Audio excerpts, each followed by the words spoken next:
রিজিকের মালিক কে? আপনাকে আল্লাহ পাক যতটুকু রিজিক দিয়েছেন তাকদিরে লেখা আছে না? তাকদিরে লেখা আছে না? তাকদিরে লেখা আছে যেটা, সেটা কি আপনি না খেয়ে মরবেন নাকি? যদি আপনার তাকদিরে থাকে যে আপনি 50 বছর বাঁচবেন আর 50 বছরে আপনি 500 মণ চাল খাবেন, কথার কথা, ওই চালের এক দানা বাকি থাকতে আপনি মরবেন? মরবেন না। তাহলে রিজিক কি আমার সাথে সম্পৃক্ত না আল্লাহর সাথে সম্পৃক্ত? এই বিশ্বাসটা করতে হবে। তো দাড়ি রাখলে কি মেয়েরা পছন্দ করবে না নাকি? বলেছে যে বিয়ে করবো না দাড়ি রাখলে, এমন কথা বলেছে? যদি কোনো মেয়ে এরকম কথা বলে, ওই মেয়েকে বিয়েই করার দরকার নেই আপনার। যদি কোনো মেয়ে আপনাকে বলে যে দাড়ি রাখলে ভালো লাগে না, শেভ করতে হবে, না হলে বিয়ে হবে না, বিয়ে করব না, ওই মেয়েকে বিয়ে না করাই উচিত আপনার। ওর তো মানে আপনাকে বিয়ে করার যোগ্যতাই হয়নি, ওর তো যোগ্যতাই হয়নি আপনাকে বিয়ে করার। সে তো দাড়ি নিয়ে প্রশ্ন তুলছে। যে মেয়ে বলবে যে নবীর সুন্নত আছে এজন্য আপনাকে পছন্দ করি, তখন বুঝবেন যে হ্যাঁ, এই মেয়ের মধ্যে ভালো কিছু আছে। যেই মেয়ে দেখবে যে আপনি নামাজি কিনা, যেই মেয়ে দেখবে আপনি নামাজি কিনা, দাড়ি আছে কিনা, ইমানদার কিনা, দিনের জন্য কিছু করেন কিনা, হালাল খান কিনা, ওই মেয়ে ইনশাল্লাহ আপনার ঘরে শান্তি দিবে।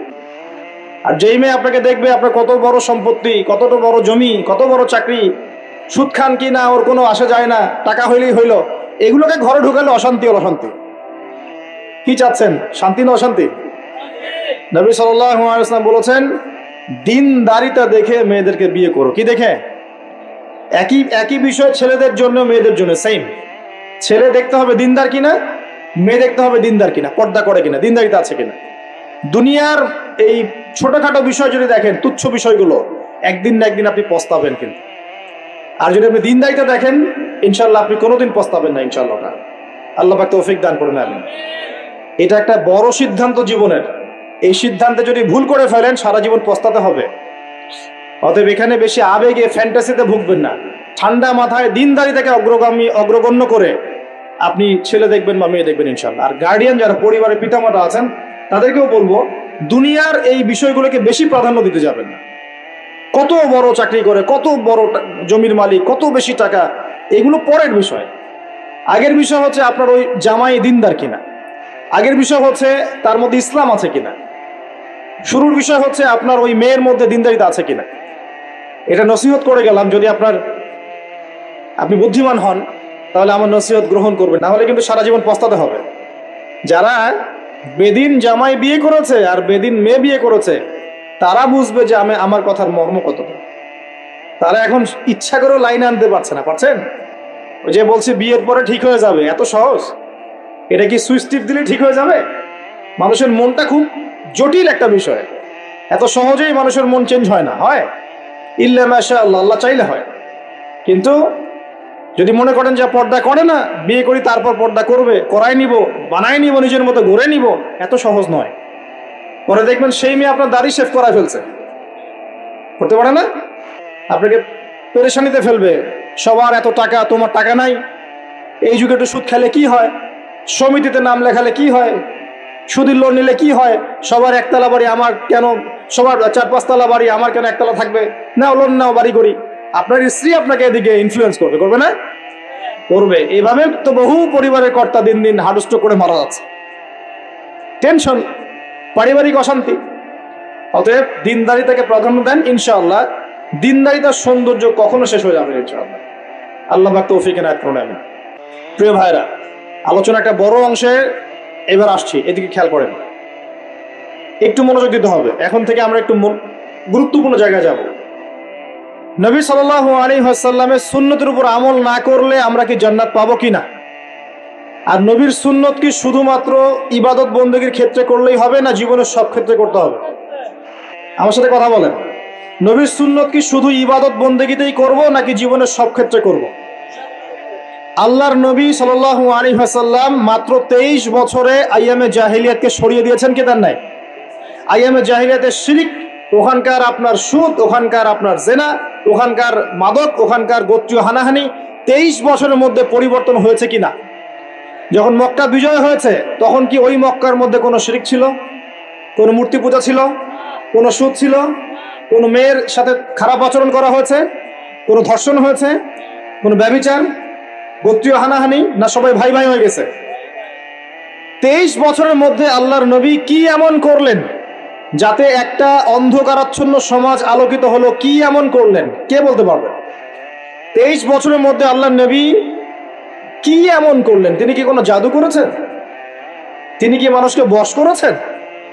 তিনি কি আল্লাহর ফেরেশতাদেরকে দিয়ে জোর করে মানুষকে দিনের দিকে নিয়ে আসছেন?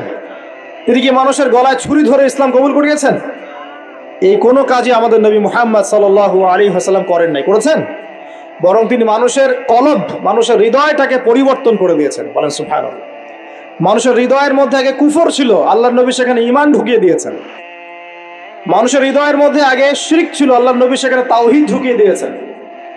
মানুষের হৃদয়ের মধ্যে আগে হারাম ছিল, নবী সাল্লাল্লাহু আলাইহি ওয়াসাল্লাম হালাল ঢুকিয়ে দিয়েছেন।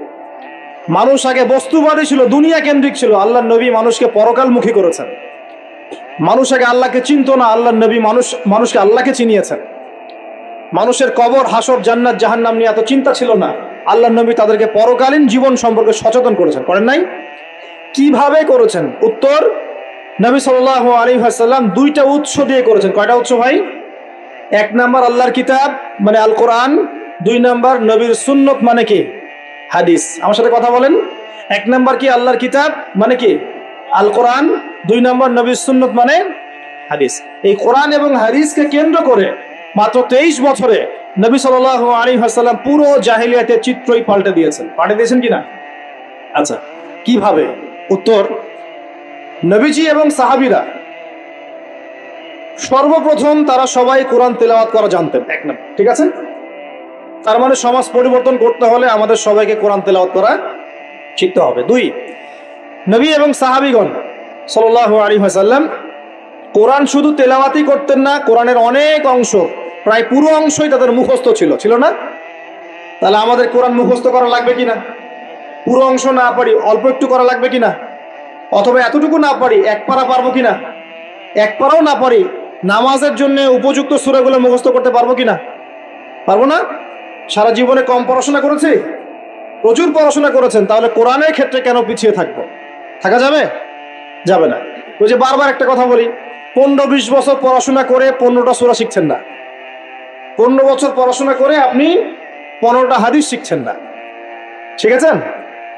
15 বছর পড়েছেন, 10 জন জান্নাতের সার্টিফিকেট প্রাপ্ত সাহাবীর নাম বলতে পারছেন না।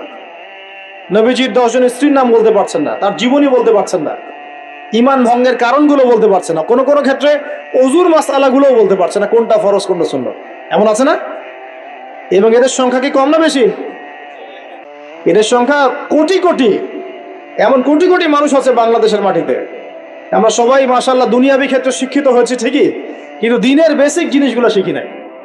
আপনি দেখবেন, আমি দেখাবো, কে আছেন বলেন জান্নাতি 10 জন সাহাবীর নাম বলতে পারবেন? একজন ব্যক্তি দাঁড়ায় যান দেখি, যদি বলতে পারেন আমার পক্ষ থেকে নগদ 1000 টাকা পুরস্কার।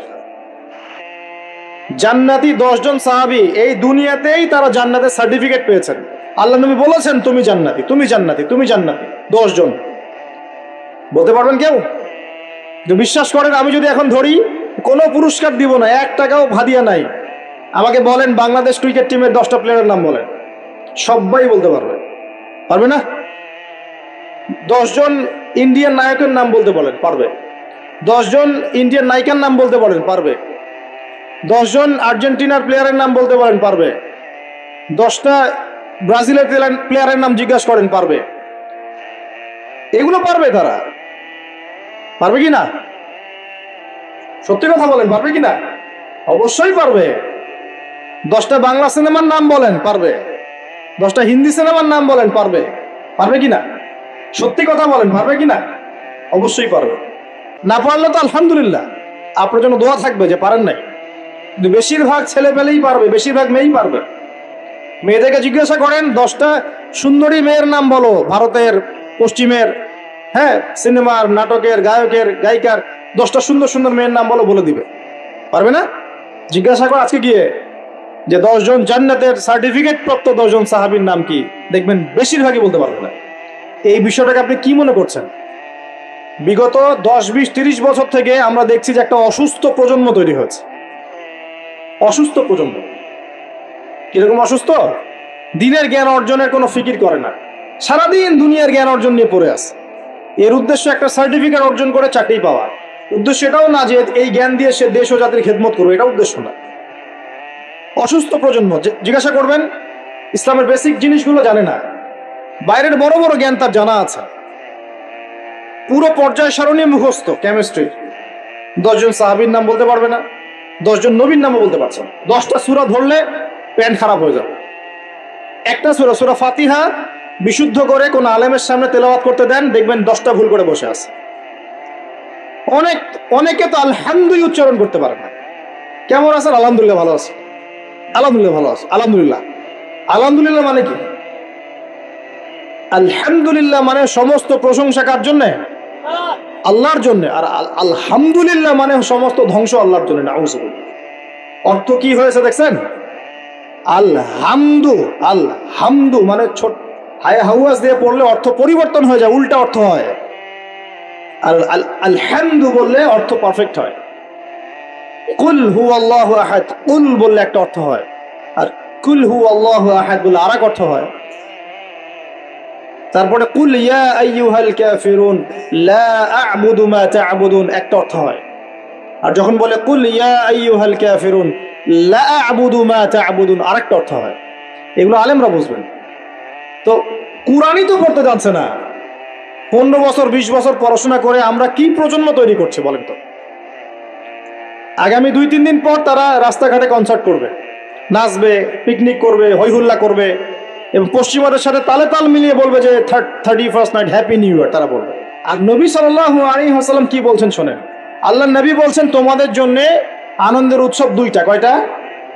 একটা ঈদুল ফিতর, রমজান মাসের সম সাধনার পরে, কিয়ামুল লাইলের পরে, তারাবির পরে, তাহাজ্জুদের পরে, কোরআন খতম দেওয়ার পরে, যাকাত ফিতরা দেওয়ার পরে, ত্যাগের এই মাসের পর আমরা একটা আনন্দ করি, ঈদুল ফিতর করি কিনা? সবাই আনন্দ ভাগাভাগি করে নেই আলহামদুলিল্লাহ। ওই দিন আল্লাহ পাক কি করেন? আল্লাহ পাক রমজানের রোজাদার যারা ছিলেন সবাইকে মাফ করে দেন আলহামদুলিল্লাহ। মুক্তি পাই আমরা, নাজাত পেয়ে যাই। উৎসব এটা আমাদের, আনন্দ খুশি আমাদের। আরেকটা হচ্ছে ঈদুল আজহা, যখন ওই যে ইসমাইল আলাইহিস সালামকে যে কুরবানি করার মহান স্মৃতি, সেই স্মৃতিকে স্মরণ করে আমরা ইব্রাহিমী চেতনায় আবার কি করি? ঈদুল আজহার এই পশু কুরবানির মধ্য দিয়ে নিজের পশুত্বকে কুরবানি দেই, আল্লাহর সামনে আমরা আত্মসমর্পণ করি, করি কিনা? এই 2টা হচ্ছে আমাদের উৎসব। এগুলো বাদ দিয়ে নবীজি বলছেন মান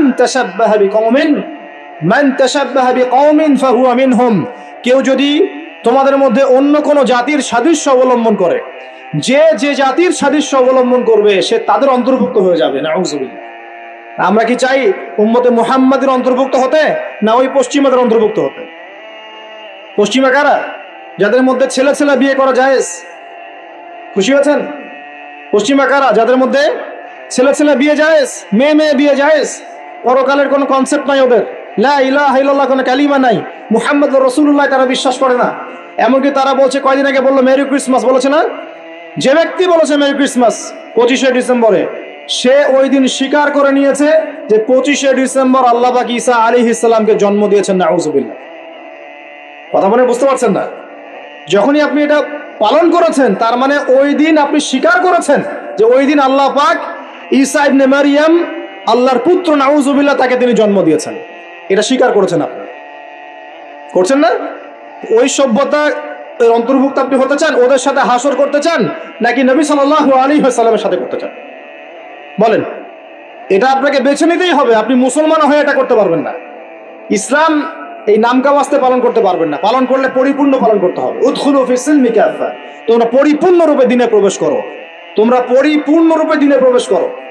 নামাজও পড়বো, সুদও খাবো, এদিকে যাকাত দিব, আবার এদিকে আমি ঘুষও নিব, এদিকে আমি হজ উমরাও করব, আবার এইসব পশ্চিমা সংস্কৃতি ধারণ করব, মাদক খাবো, সুদ খাবো, জেনা করব, ফ্রি মিক্সিং করব। এইসব মানে হযবরল ইসলাম পালন করে এই যুগে চলবে না। পরিপূর্ণ ইসলাম পালন করতে হবে। আল্লাহ পাক তৌফিক দান করুন। পরিপূর্ণ ইসলাম পালন করতে গেলে কি আমরা এই উৎসব পালন করতে পারবো?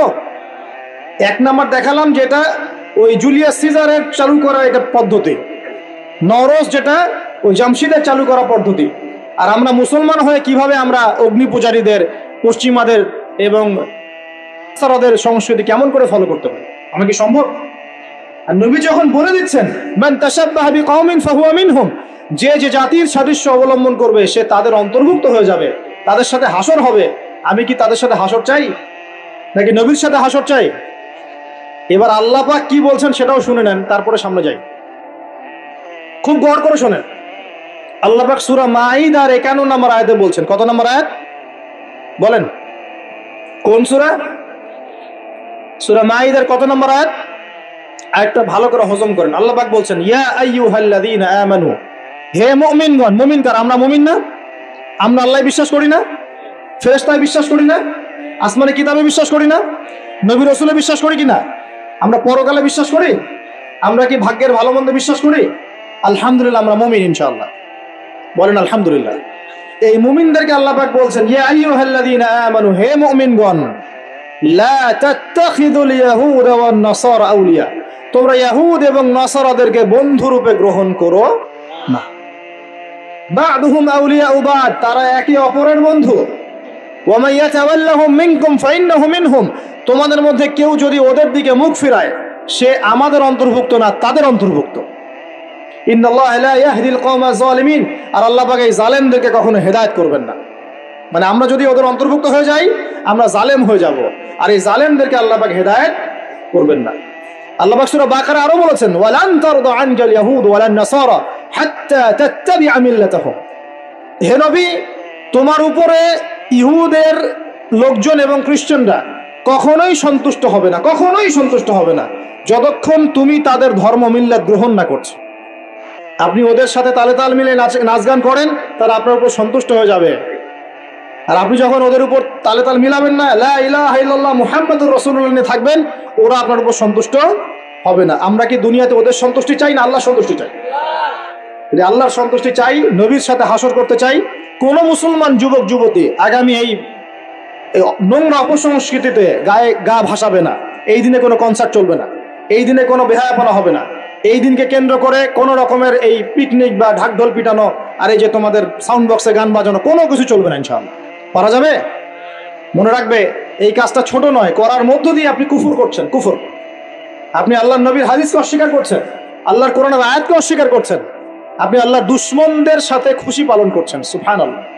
আল্লাহর যে দুশমনরা সারা বিশ্বে মুসলিমদের উপর নির্যাতনের স্টিম রোলার চালাচ্ছে, ওদের সাথে তালে তাল মিলিয়ে আপনি বলছেন হ্যাপি নিউ ইয়ার, মাশাআল্লাহ, আস্তাগফিরুল্লাহ, তওবা আস্তাগফিরুল্লাহ, আল্লাহ পাক মাফ করুন।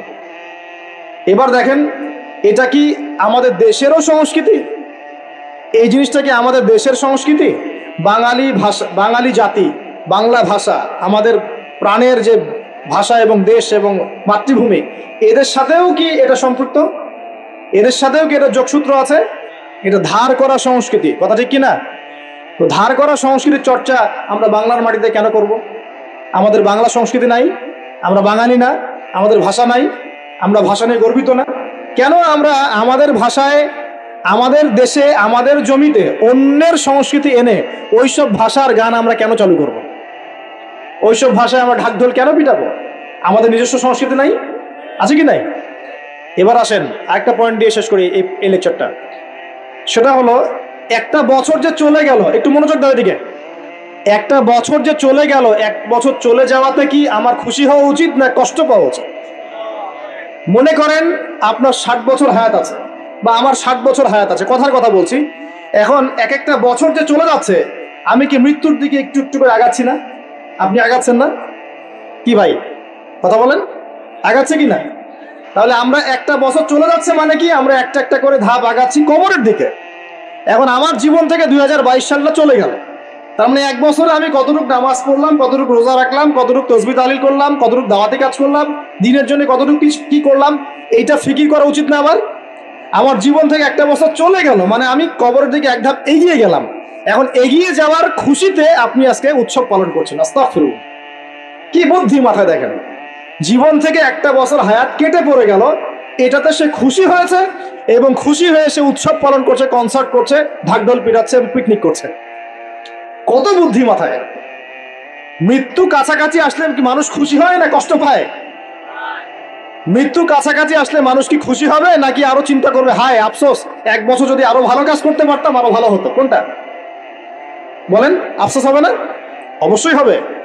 আল্লাহর নবী এই পুরো জাহিলিয়াত পরিবর্তন করেছেন কোরআন সুন্নাহ দিয়ে, ঠিক আছে কথা?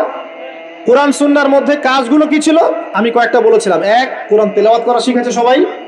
2, কোরআনের অর্থ বুঝেছেন সবাই। 3 কোরআনের সমস্ত আদেশ নিষেধ তারা মেনে চলেছেন, চলেন নাই?